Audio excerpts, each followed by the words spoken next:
Hello friends, welcome back to channel. I hope all are good. Friends, ఈ రోజు మనం ఈ వీడియోలో అసలు హాస్పిటల్ బిల్లింగ్ సిస్టమ్ ఏ విధంగా ఉంటుంది, టారిఫ్స్ ప్రైస్ ఏ విధంగా ఉంటుంది, ఒక పబ్లిక్ అవేర్నెస్ టైప్ లో ఈ వీడియోలో మనం ఈ రోజు తెలుసుకుందాం. సో మనం ఏదైనా హెల్త్ ప్రాబ్లం వచ్చి హాస్పిటల్కి వెళ్తే అది ఆ చార్జెస్ వల్ల మనకి ఎంతో బర్డెన్ గా ఉంటుంది ప్రతి ఒక్కరికి. సో ఈ రోజు హాస్పిటల్లో అసలు బిల్లింగ్ సిస్టమ్ స్ట్రక్చర్ ఏ విధంగా ఉంటుందో ఒక అవేర్నెస్ టైప్ లో ఈ వీడియోలో అందరికి చెప్పబోతున్నాను. అసలు హాస్పిటల్ ప్రైస్ టారిఫ్స్ కి కొన్ని కేటగిరీస్ ఉంటాయి. ఇది బహుశా అందరికి తెలియకపోవచ్చు. సో ఈ వీడియోని లాస్ట్ వరకు చూడడానికి ట్రై చేయండి. ఫస్ట్ స్టెప్ వచ్చేసి ఓపీడీ అంటే అవుట్ పేషెంట్ డిపార్ట్మెంట్. తర్వాత డే కేర్ అంటే అడ్మిషన్ అయ్యి ఒకే రోజు మార్నింగ్ అడ్మిట్ అయ్యి లేదా 24 అవర్స్ లోపల వచ్చేసే దానికి డే కేర్ అంటారు. తర్వాత జనరల్ వార్డ్ కేటగిరీ అంటే జనరల్ వార్డ్ కేటగిరీ అంటే ఒకే రూమ్ లో ఒక 4 పేషెంట్స్ కానీ 5 పేషెంట్స్ కానీ బెడ్స్ ఉంటుంది, దానికి జనరల్ వార్డ్ అని అంటారు. తర్వాత స్టెప్ వచ్చేసి ట్విన్ షేరింగ్ అని ఉంటుంది, అంటే ఒక రూమ్ లో 2 పేషెంట్స్ ఉంటారు. తర్వాత ట్రిపుల్ షేరింగ్ అని కూడా ఉంటుంది, అక్కడ 3 పేషెంట్స్ ఉంటారు. తర్వాత ప్రైవేట్ రూమ్ అని ఉంటుంది, private room non AC, AC, deluxe room, suite room, తర్వాత విఐపి రూమ్స్ అని ఈ విధంగా కేటగిరీస్ ఉంటాయి. సో మనకి ఏంటంటే బేసిక్ గా ఓకే జనరల్ వార్డ్ ఒక 1000 రూపీస్, డే కేర్ ఒక 1200 రూపీస్, సింగిల్ రూమ్ అయితే ఒక 3000 రూపీస్, డీలక్స్ రూమ్ అయితే ఒక 7000 రూపీస్, సూట్ రూమ్ అయితే ఒక 15,000 రూపీస్ అని మనం అనుకుంటాం. కానీ ఇక్కడ ఒక హిడెన్ సీక్రెట్ అనేది ఉంటుంది. అదేంటో అన్నది ఇప్పుడు తెలుసుకుందాం. ఫర్ ఎగ్జాంపుల్ మనం ఒక సిబిసి టెస్ట్ చేయించుకున్నాం అనుకోండి, జస్ట్ ఓపీడీ బేస్ లో ఫీవర్ వచ్చి మనం హాస్పిటల్కి వెళ్ళి ఓపీడీ బేసిస్ లో సిబిసి అండ్ బ్లడ్ గ్రూపింగ్ చేయించుకున్నాం అనుకోండి, రెండు కలిపి ఒక 500 అనుకుందాం. అదే విధంగా మనం అడ్మిట్ అయ్యాం అనుకోండి, జనరల్ వార్డ్ కి ఆ 500 కాస్త 700 అలా ఉంటుంది. అదే విధంగా ట్విన్ షేరింగ్ అనుకోండి ఒక 900 ఉంటుంది. అదే విధంగా ప్రైవేట్ రూమ్ అనుకోండి ఒక 1500 ఉంటుంది, సూట్ రూమ్ అనుకోండి ఒక 2500 ఉంటుంది. ఎవరికి తెలియంది ఈ విధంగా చార్జెస్ టారిఫ్ అన్నది ప్రతి హాస్పిటల్లో ఉంటుంది. సో మరి ఈ విషయంలో కొంతమందికి ఒక డౌట్ రావచ్చు, సేమ్ టెస్ట్ ఓపీడీలోనే 500 ఉంటే జనరల్ వార్డ్ లో 700 ఎందుకు ఉంది, సూట్ రూమ్ లో 3000 ఎందుకు ఉంది?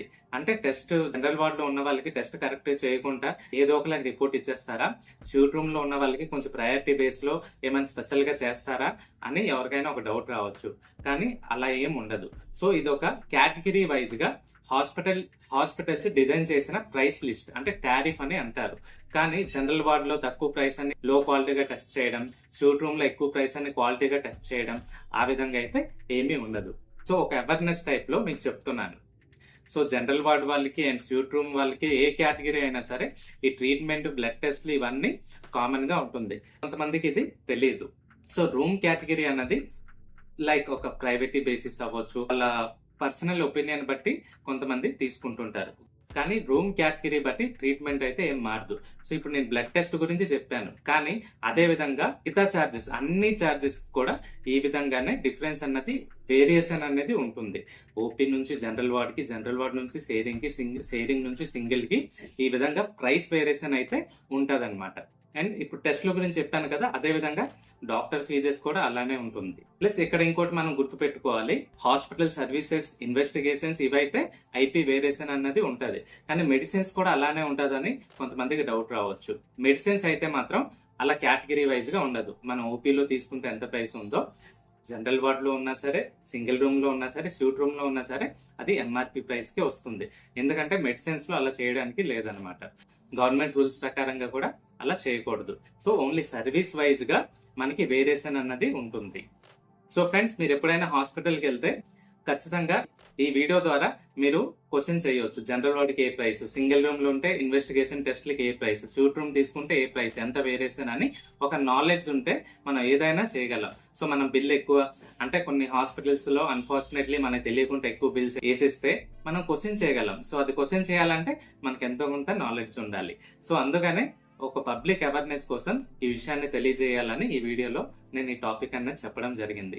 ఈ నాలెడ్జ్ కనుక మీకు ఇన్ఫర్మేటివ్ అనిపిస్తే ఒక కామెంట్స్ చేసి మీ ఒపీనియన్ ని తెలపండి. అదే విధంగా ఈ వీడియో కనుక నచ్చితే ఒక లైక్ చేసి మీ ఫ్రెండ్స్ అండ్ ఫ్యామిలీ మెంబర్స్ కి షేర్ చేయండి. ఇలాంటి informative videos and public awareness videos కోసం మన ఛానల్ ని సబ్స్క్రైబ్ చేయండి. ఒక ఆరోగ్యకరమైన రేపటి కోసం మనం అందరం కలిసి కృషి చేద్దాం. Thanks for watching.